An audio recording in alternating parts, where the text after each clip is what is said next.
Sexto día en la Escuela del Sagrado Corazón de Jesús.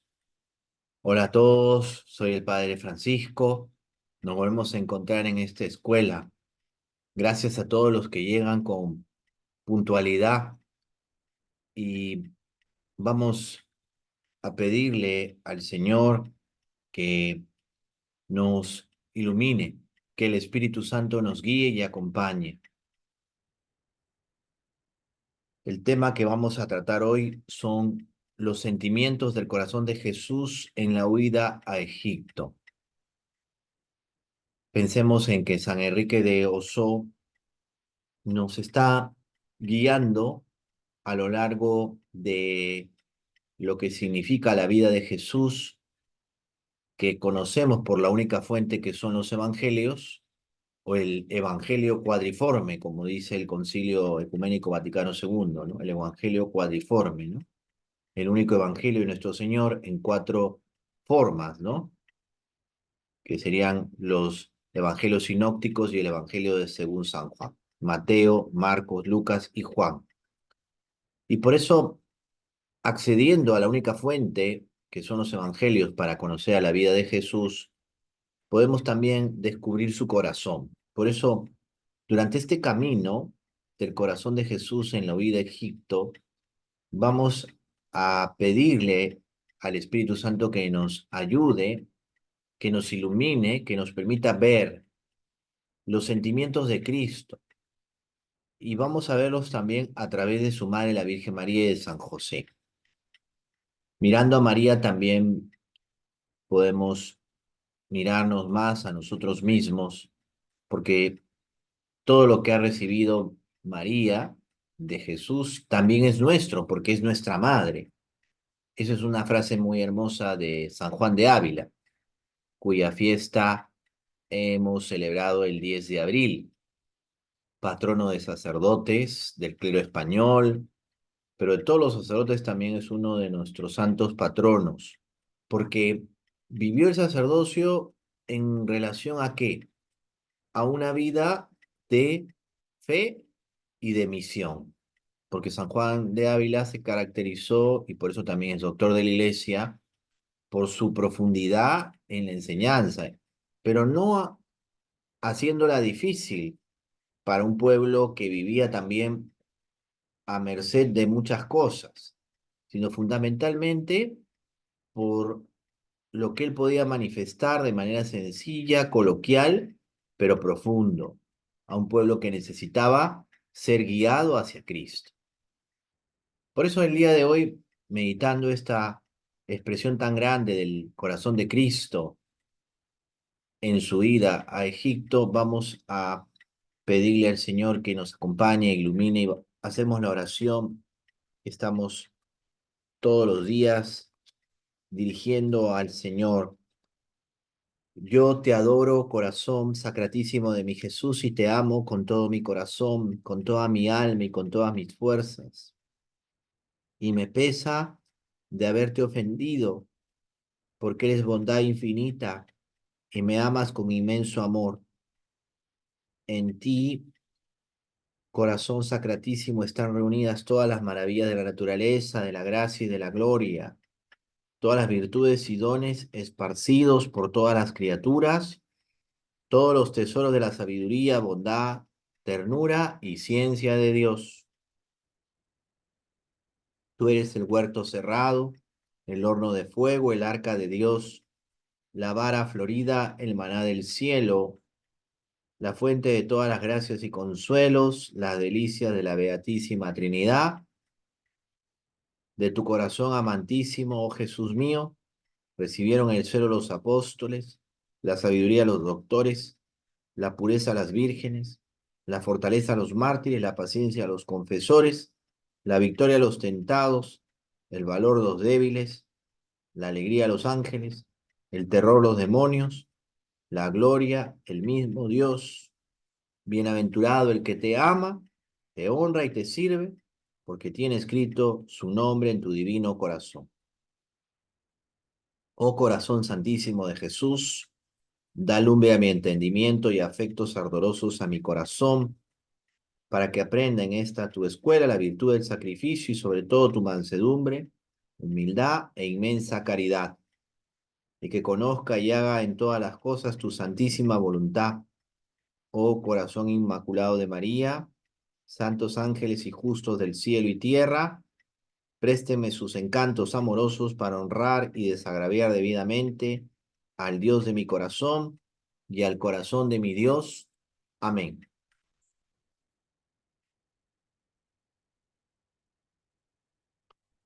Que el Sagrado Corazón de Jesús nos guíe. Y la petición para este sexto día es la siguiente. Dame, corazón de Cristo, desprendimiento de todo lo creado por tu amor. Dame, corazón de Cristo, desprendimiento de todo lo creado por tu amor. Qué interesante que recordemos aquellas expresiones tan sencillas de una religiosa esclava del Sagrado Corazón que me tocó conocer, la hermana Paquita, no les digo el apellido, porque no hace falta, que en paz descanse, que de Dios goce. Ella decía algo muy gracioso, ¿no? Pero a la vez muy sencillo a un señor que le preguntó, hermana, ¿qué textos del Evangelio me permiten conocer la espiritualidad del Sagrado Corazón? Y ella dijo algo muy gracioso, ¿no? Todo el Evangelio nos muestra el corazón de Cristo, pero hay dos textos, ella decía, que sirven mucho para comprender el corazón de Jesús. Vamos a decir así, comprender, ¿no? Puede sonar hasta pretencioso. El primero es el de Lucas, cuando Jesús se acerca a Naín, aquel pueblo, y resucita al hijo de la viuda. Ese texto, decía ella, es muy singular porque se ve precisamente la compasión de Jesús. Y el otro, decía ella, también es del Evangelio, según San Lucas, cuando habla de la misericordia, Lucas 15, las parábolas de la misericordia. O sea, el corazón de Cristo misericordioso. Y miremos pues desde la experiencia de la hermana Paquita, ¿no? Que contaba esto, lo que también puede servirnos estas meditaciones, ¿no? Conocer más el corazón de Jesús y conocerlo en realidades y situaciones muy humanas y muy duras y difíciles. Porque también hablar de la huida a Egipto, tal como nos la transmite el Evangelio según San Mateo, capítulo 2, a partir del versículo 13 hasta el final del capítulo, es muy singular, dado que el Evangelio nos remite a un momento en que José, el custodio del Redentor, San José, recibe un anuncio en sueños por parte del ángel, que le dice que huya y que se dirija a Egipto, que se lleve consigo a la madre del niño y al niño para protegerlo. Y San José actúa inmediatamente. Hay realidades en las que a veces las cosas tienen que ser inmediatas y hay que actuar, como se dice, rápidamente. No se puede esperar. Hay realidades en las que se tiene que actuar rápidamente. Vamos a poner el caso que Dios no quiera, nos están haciendo una prueba y pues hay, no sé,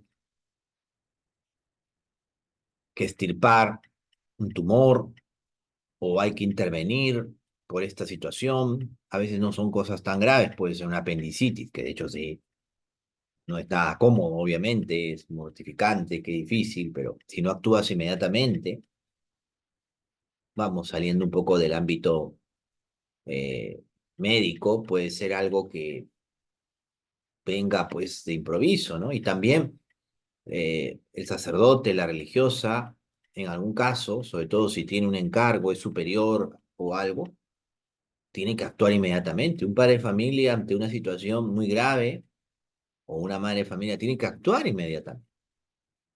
Hay que tener ese discernimiento, ¿no? Por ejemplo, si ve al hijo que se le está cayendo de la cuna, no se va a poner a reflexionar, a decir, a ver por dónde vamos, vamos a hacer una estrategia, un plan pastoral o no. No, no, no, de frente se lanza, ¿no? Trata de hacer todo lo posible, ¿no? Actuar inmediatamente, sin vacilación y en silencio. Yo siempre recuerdo una intervención de mi papá, ¿no? Cuando yo tenía 4 años y estábamos caminando, yéndonos a la iglesia, sí creo que era la iglesia, de donde era mi papá, donde él pasó mucho tiempo, y en ese pueblo había un burro amarrado a un poste, ¿no? Como puede haber en muchos pueblos. En ese tiempo, estoy hablando de hace bastante tiempo atrás, ¿no? Y ahora es muy difícil encontrar un burro. Obviamente no estábamos en la capital de Perú, era el pueblo de mi papá, y solíamos ir a visitar a nuestros abuelos, mis hermanas, mi mamá y yo, con mi papá. Y me acuerdo mucho de que yo, que siempre he sido muy inquieto para lo bueno, no piensen mal, me acerqué y le quise dar una palmadita al burro, ¿no? Una palmadita para ver qué hacía el burro. Lo habría visto tal vez en alguna serie de dibujos animados de aquel tiempo. Algo había visto que no sé. Y cuando yo estaba a punto de dar la palmada, mi papá me cogió la mano y me dijo, no, ni se te ocurra, porque el burro te puede patear. Yo me quedé, pero la intervención de mi papá, parecía que mi papá no me estaba mirando ni observando, pero para mí fue una atención de cuidado, y la inmediatez en la que él procedió me hizo reaccionar. Yo pienso que igual, ¿no? Cuando el Señor anuncia a San José que se acerca un momento de persecución y corre en peligro la vida del niño, la vida de su madre y la vida de él, no titubea y en silencio inmediatamente sale a cumplir lo que el Señor le está pidiendo. Esa es la actitud, ¿no? A veces hay que actuar rápidamente. Y también recuerdo cosas un poco más duras, ¿no? Por ejemplo, cómo ante una situación de gravedad, la mamá fue a buscar a una de sus hijas, hablo de una amiga cercana, que estaba en la comisaría, ¿no? En el puesto policial, ¿no? Detenida por una situación un poco extraña. Tuvo que coger el autobús, ir hasta el lugar donde se encontraba su hija a 8, 10, 12 horas de Lima, sacarla de allí porque estaba también pasando un momento difícil, que era injusto, y la inmediatez en la que tuvo que ella moverse, ¿no? En una situación compleja, difícil, y enfrentar el problema. O sea, ante la vida tenemos que saber enfrentar problemas, y a veces la acción inmediata es importante, que siempre sea la correcta, la adecuada. No sobredimensionemos el problema. Algunos a veces dramatizan mucho o hacen grandes, vamos a decir así, explosiones, o gritan y hacen un escándalo, pero no es necesario. A veces la actuación tiene que ser rápida y eficaz, y al mismo tiempo pedirle al Señor, como decimos en la plegaria eucarística, decíamos, eh, concédeme el gesto y la palabra oportuna frente al hermano solo y desamparado. Qué interesante, ¿no? En las situaciones que vivimos, actuar inmediatamente. Ahora, dice San Enrique de Osó en la meditación de este día que el niño huye con su madre guiado por San José. Qué interesante que él le da ese protagonismo al santo patriarca, es el que guía, ¿no? Y ahora, ¿cuánto debemos luchar para que existan estos hombres, varones, que guíen, que no titubeen ante situaciones y que sepan cuidar, proteger, ayudar, acompañar a esposa, hijos, a los que están bajo su responsabilidad. Qué importante es que una sana virilidad siempre esté presente, pero no es el machismo, no es la actitud machista, que el machismo es ideológico, no es eso, no es tampoco la actitud machista, sino es la actitud del que sabe buscar, del que sabe encontrarse, del que sabe también con respeto y con consideración tratar al otro, más aún si está bajo su cuidado. Qué interesante que no solamente es la protección, sino el cuidado. Dos cosas que van muy unidas. Y todo eso con la actitud firme y serena. No tiene que haber un gran esfuerzo ni disfuerzo para mostrar la fortaleza. San José nos enseña esto, ¿no? Y están huyendo, están saliendo de allí porque la vida peligra y la Sagrada Familia pues huye ante una situación así. No quedaba otra, ¿no?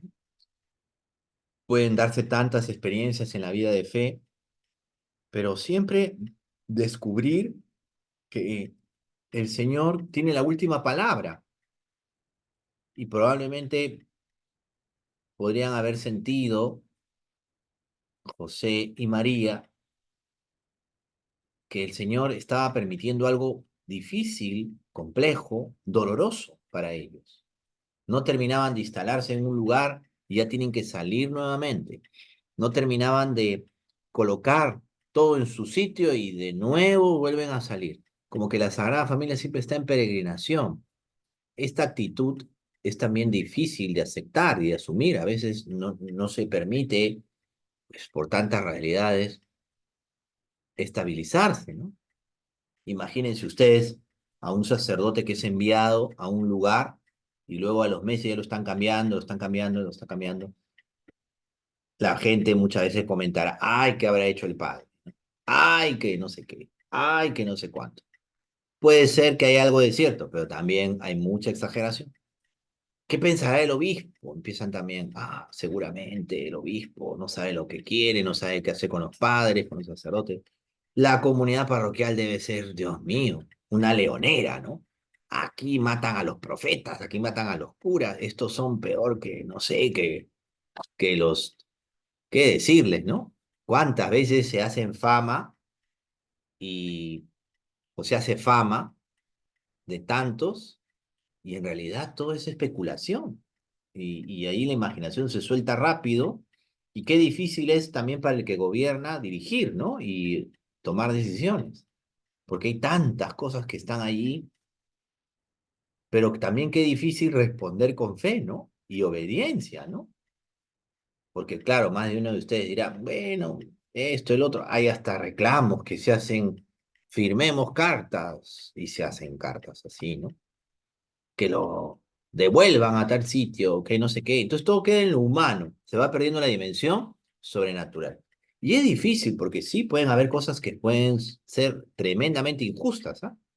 Si lo vemos con criterios humanos, pero la obediencia siempre salva al que obedece, en el buen sentido de la expresión. No es sumisión, es una actitud profunda, pero muy pocos la comprenden. Hasta te pueden decir las personas más allegadas a ti que eres un tonto porque obedeces o porque debiste reclamar o porque no dijiste. Bueno, si son cosas en justicia y que se deben decir, porque hay cosas también delicadas, se dicen a quien se debe decir. La verdad se dice a quien se debe decir, al que tiene la autoridad, ¿no es cierto? Pero no es tampoco ir desparramando ni victimizarse, ¿no? No, está en la actitud del que es fiel, del que persevera. Por eso, más que entender una huida, porque puede ser que lo entendamos como que el Señor huye ante una situación de peligro en vez de enfrentarla, no es así. Es la actitud del que obedece, es la actitud del que está sometido también a la precariedad del mundo. En esto el Señor nos enseña que por amor a nosotros, y ahí está un sentimiento muy grande que su corazón nos irradia, y que en los evangelios se muestra. Por eso les hablaba de la hermana Paquita. Todo el evangelio, decía, está lleno de los sentimientos, de las emociones, de las actitudes del corazón de Jesús. Y a mí me gustan estos dos textos, decía ella, ¿no? Que ya les he dicho, ¿no? El de la viuda de Naín, cuando Jesús resucita a su hijo, le devuelve la vida a su hijo, y el de las parábolas de la misericordia, Lucas 15. Y aquí que estamos contemplando este texto de Mateo, nos debe hacer pensar mucho, ¿no? Que huir no es no enfrentar o esconderse ante una dificultad o no asumir responsabilidades, ¿no?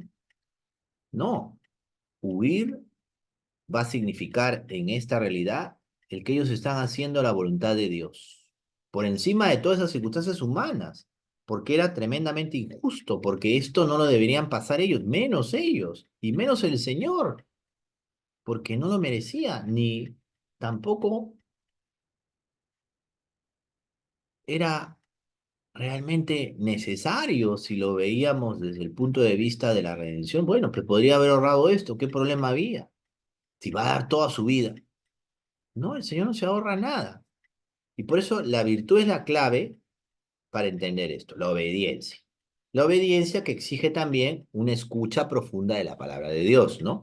A veces se entiende mal. Obedecer significa escuchar con atención y prestar toda la disposición para cumplirlo, ¿no? Por eso la inmediatez con la que actúa José, la disposición con la que actúa María y el niño con ella, porque ahí está María con el niño. Qué interesante que todo se mueve inmediatamente. Vale la pena, por eso, reconducir las cosas en nuestra vida y también preguntarnos, ¿no? Probablemente hay cosas en las que tengo que huir, en realidad tengo que obedecer. Hay cosas de las que tengo que alejarme, en realidad lo que tengo que hacer es discernir y dejarlas. Hay cosas en las que puedo estar pegado y debo huir, pero no significa que no las enfrente, sino que es lo más correcto, lo más adecuado, lo que me da más paz y libertad. Nadie debe quitarnos la paz. Nada ni nadie nos debe quitar la paz. Y la paz solo se consigue si estamos haciendo lo que el Señor quiere, y esto no sin contradicciones, no sin dolor, no sin dificultad, porque tampoco vamos a creer que vamos a pasar, como quien dice, este, eh, como si esto fuera, pues, no sé, una alfombra roja, ¿no? Para utilizar este término gracioso, ¿no? No estamos en la alfombra roja, pasamos, Dios mío, por tantas situaciones. Entonces hay que pasar con dignidad, con la frente en alto, pero también con la alegría del que sirve y del que obedece al Señor. Y esto está por encima de todo. Por eso la actitud, ¿no? Más que huir, es obedecer. En este sentido lo digo y por aquí hay que ir.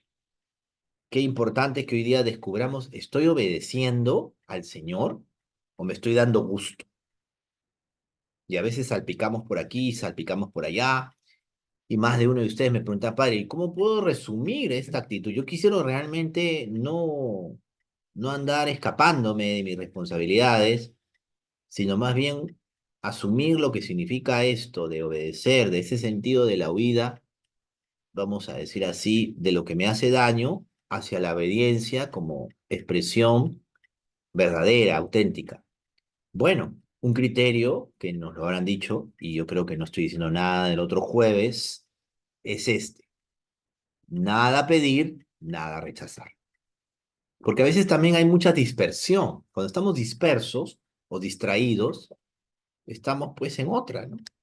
Decían de una realidad que sucedía en una, vamos a decir así, iglesia en el mundo, que el que se dedicaba, vamos a decir así, a evangelizar, que el encargado, vamos a decir, de tal tarea apostólica, estaba distraído y que por eso, pues, el diablo hacía de las suyas, ¿no? Esta expresión, que la digo con cierto, digamos, aire gracioso, no la digo para burlarme de esa realidad, no la estoy diciendo para, este, ser irónico, no. sino que a veces estamos distraídos. Realmente el gran engaño del mal, del enemigo de nuestras almas, es distraernos y no estar atentos a escuchar la palabra de Dios, a escuchar la voluntad de Dios, a escuchar lo que el Señor quiere para nosotros. Ese es probablemente su mayor éxito, entre comillas, porque en realidad no es que la palabra del Señor no se escuche. Claro que resuena. Lo que nos está costando es salir de nosotros mismos, ¿no? Como se dice por aquí, ¿no? Cuando algo, alguien dice, sobre todo en las realidades parroquiales, padre, no se oye, repita, o sea, como diciendo, cuesta hacerlo, repítalo, ¿no? ¿Está diciendo esto o está soñando o está bromeando? A veces nos pasa eso. Por eso miremos a San José, a la Virgen y al niño, siempre en camino, sin morada permanente, hacia lo que el Señor quiere, huyendo de lo que los distrae o de lo que no los lleva al Señor. Es difícil porque se puede entender de otra manera. En realidad es como la que me toca vivir en mi situación, vamos a decir así, eh, geográfica y que también es muy común a muchos pueblos en Latinoamérica, en América, en distintas partes del mundo. Puede pasar que también se entienda mal esto de dedicarse o de, vamos a decir así, huir y se confunda con no asumir responsabilidades. No va por ahí. A veces nos sucede con frecuencia que echamos la culpa a otro de algo que no hemos hecho.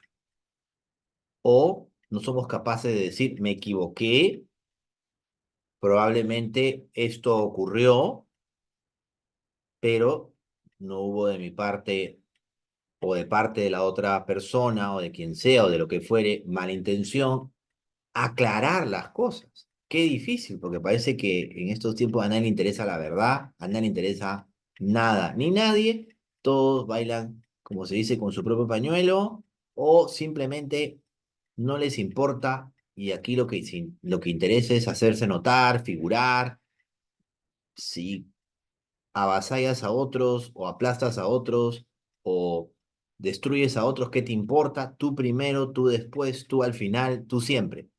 Y no interesa nada ni nadie. Es como que el egocentrismo radical ya, hasta el punto de decir, no me interesa. Y todo el mundo se puede sentir afectado, traumado, traumatizado, y nadie dice, ¿no seré que también yo tengo que cambiar, rectificar esto? Entonces, esa situación generalizada, que pueden analizarla muy bien psicólogos, psicoanalistas, me refiero a aquellos que tienen una ciencia adecuada, ¿no? No los que se han ido por otros lados o por ideologías, no. Pueden decir, bueno, aquí lo que pasa es que es una actitud pueril, infantil, el no asumir responsabilidades, ¿no? Hasta diríamos, llevándolo a un extremo, psicopática, ¿no? Porque el que no asume responsabilidades puede parecerse hasta un psicópata, ¿no? Y es triste, ¿no? Pero puede haber también en nosotros más que una falta de amor a lo que el Señor pide o una falta de obediencia, una tremenda inmadurez que puede ser afectiva, intelectiva, la que quieras, ¿no? Pero si la reconoces y avanzas y corriges, reparas, estás en buen camino. El que tú me digas, sí, yo reconozco que esto me cuesta, pero avanzo. No importa la edad que tengas, estás avanzando. Lo terrible es determinarse y decir, ya estoy destruido, no sirvo para nada. O lo más triste es creerse lo que puedan decir de ti cuando tú sabes cómo son las cosas o cómo fueron o cómo se darán y te creas esa especie de, vamos a decir así, doctrina autodestructiva y que destruye a los demás en vez de asumir el evangelio y decir, bueno, y cómo se pueden distorsionar y malinterpretar tantas cosas y cómo a veces las personas, pudiéndoles haber hecho un gran bien, pueden sentir, porque en el fondo lo que prima es la emotividad y no han crecido y por eso hasta de los problemas que pueden tener otras raíces, no lo saben entender ¿Por qué? Porque siempre es mejor culpar a otros. Imagínense que José, cuando el ángel le decía esto, hubiera dicho, en vez de ponerse en camino, porque tenía que ser todo inmediato, un momento, ¿ah? Vamos a discutir esto mañana después del desayuno. Y discúlpame, ¿ah? No creo que María vaya a querer irse. Y por último, mira, ¿sabes qué? Dile al Señor que envíe otro ángel porque no me cae tu cara. ¿Cómo le va a decir eso? La actitud inmediata del que está en sintonía con el Señor, del que asume, y hasta que pueda decir sin decir nada, porque José no nos dice el Evangelio que dijo alguna palabra, puede decir tanto sin decir nada. Y esa actitud es muy valiosa para el creyente. Podemos decir tanto sin decir nada. ¿Se dan cuenta? Podemos hacer tanto bien como hizo José sin decir nada. Quizás esa es la palabra que el Señor quiere escuchar para nosotros en estos tiempos.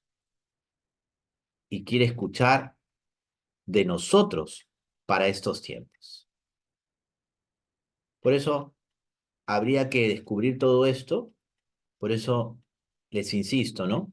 No es evadirse de las responsabilidades, es asumir que estamos aquí y José y la Virgen tenían esta misión y por eso identificarnos con sus sentimientos, con los sentimientos de María y José, es también acercarnos a los sentimientos del corazón de Jesús, la disponibilidad, que esa mirada nunca nos falte, la obediencia, que esa expresión de fe en silencio y verdadera nunca esté ausente de nuestra vida.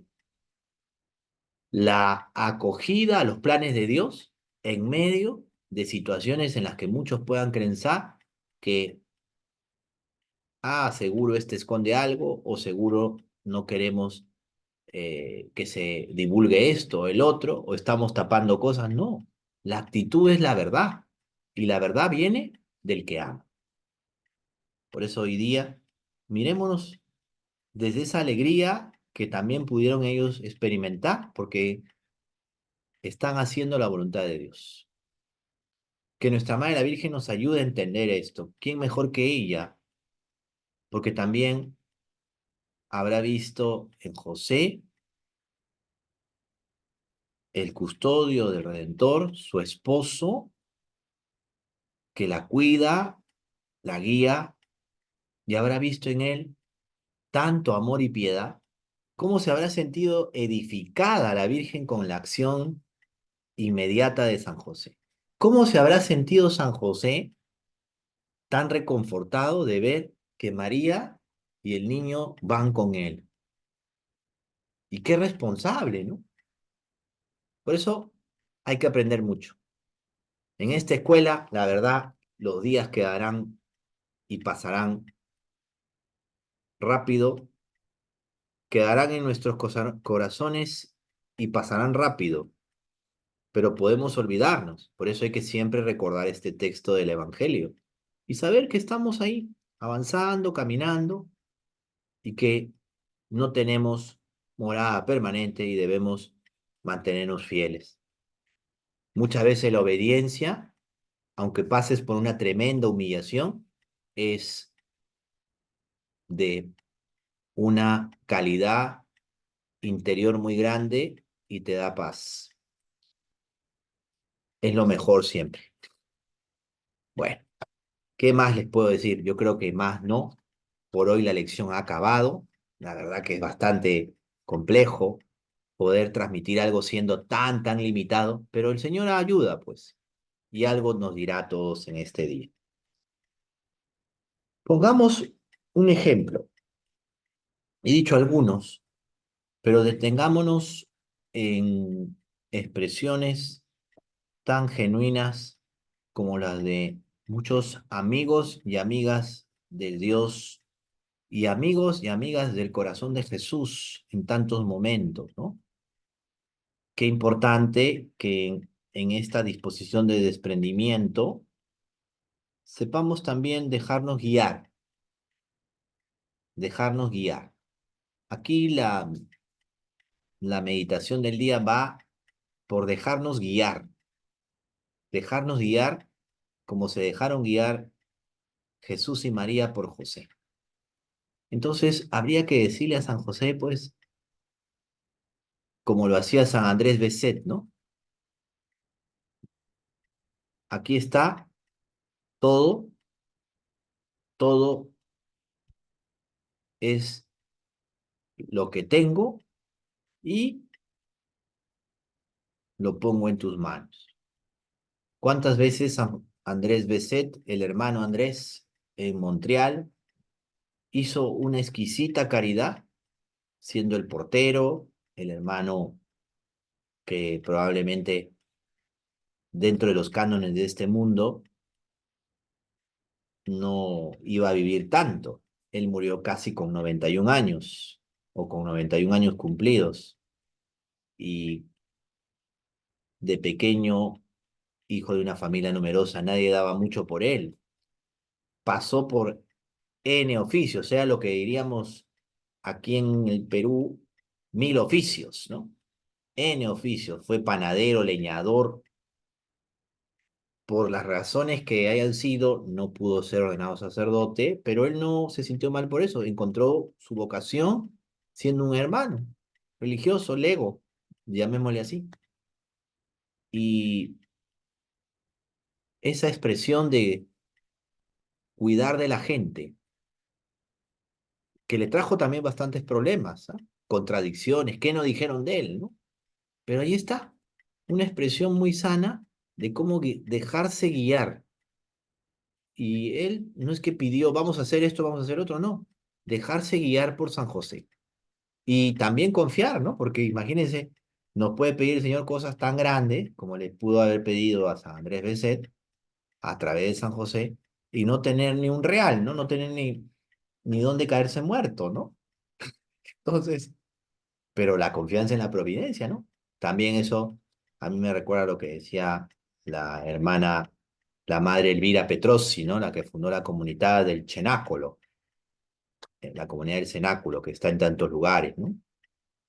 Cuando encontró esa imagen de San José rota, sin cabeza, la arreglaron en la casa que les habían dado en Saluzzo, donde iban a acoger a los, digamos, que sufrían adicciones, ¿no? La primera que tuvieron, ¿no? Cómo la arreglaron, en fin. Y con la otra hermana vieron la imagen, la arreglaron y la pusieron allí, en la entrada, y cada vez que la hermana salía decía, San José, provee para nosotros. Y eso se convirtió en una jaculatoria, ¿no? San José, la respuesta, provee para nosotros. Hoy día hay que pedirle a San José, siguiendo estos ejemplos, que provea para nosotros y que nos dejemos también guiar, porque Él nos va a guiar a Jesús. Ite ad Joseph. Acuérdense de esa frase latina, ¿no? Id a José. Qué interesante cómo nos guía el Espíritu Santo. Miren, la meditación nos ha llevado a, como Jesús y María, dejarnos guiar por San José. En el sentido que el Señor quiso. Y por eso que nuestra Madre la Virgen y San José nos acompañan. Vamos a decir la jaculatoria. Corazón de Jesús, fugitivo Egipto, por mi amor, despréndeme de todo amor que no sea el tuyo. Corazón de Jesús, fugitivo Egipto, por mi amor, despréndeme de todo amor que no sea el tuyo. Suena gracioso decir fugitivo a Egipto, pero entendámoslo como lo decimos, ¿no? O como lo hemos estado explicando, sin restringir la acción del Espíritu Santo en nadie, pero realmente esta jaculatoria nos enseña mucho, ¿no? Corazón de Jesús, fugitivo Egipto, por mi amor, despréndeme de todo amor que no sea el tuyo. Ese desprendimiento para que podamos dejarnos guiar por el Señor y por San José.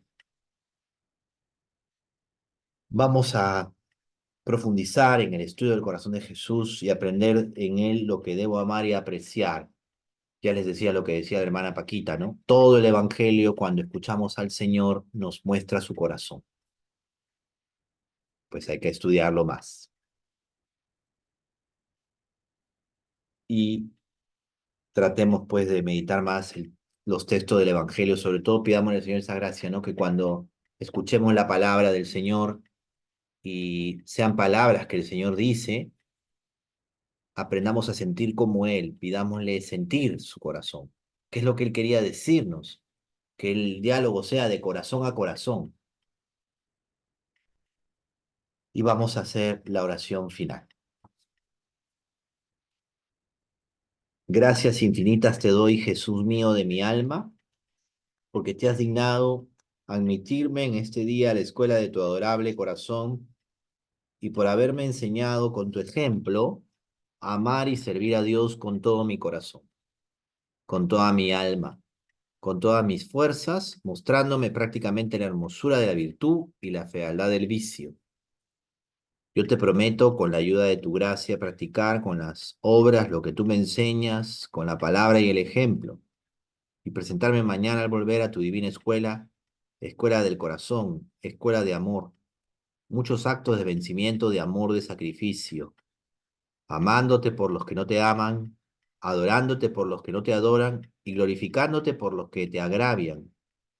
Oh corazón misericordiosísimo de Jesús, convierte a todos los pecadores, da perseverancia a todos los justos, liberta a todas las almas del purgatorio para que no formemos todos los hombres más que un solo corazón y una sola alma que te adore, te ame, te reverencie, te sirva y te glorifique como tú quieres y mereces en el tiempo y por toda la eternidad. Amén. El Señor esté con ustedes y con tu espíritu. La bendición de Dios Todopoderoso, Padre, Hijo y Espíritu Santo, descienda sobre ustedes y sobre todos los que han podido o escucharán esta meditación. Amén. No lleguen tarde a la escuela. Yo pienso cuando desarrollo estos temas tan hermosos en esta escuela que San Enrique de Osó siempre recordaba su escuela, su colegio, ¿no? Debió de ser probablemente un alumno aplicado, o quizás siempre vio en la escuela un detalle de Dios, del amor de Dios. ¿Cuántas personas no tienen escuela, ¿no? O no hay escuelas, o puede ser que la escuela también esté yendo por donde esté yendo, ¿no? No sabemos, ni tampoco nos toca a nosotros juzgar, pero la realidad de este tiempo a veces cuántas cosas se pueden enseñar que no son realmente las que forman, las que educan. Pero quiero pensar, como les decía hace un momento, que San Enrique de Oso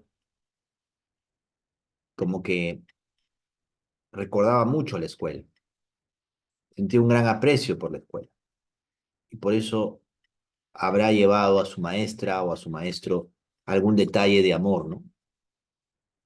Puede ser, como solía ser, ¿no? Que hasta suena gracioso, una manzana o un detalle, ¿no? Sin que parezca esto otra cosa, ¿no? No era para que le pongan una buena calificación, no. Pues ahora podríamos hacer eso mañana, no me lo vas a decir a mí, ¿no? Sino al Señor. Esto te traigo como ofrenda, como regalo a ti, Señor, que lo has dado todo y que me amas. No lleguen tarde mañana a la escuela. Bendiciones a todos.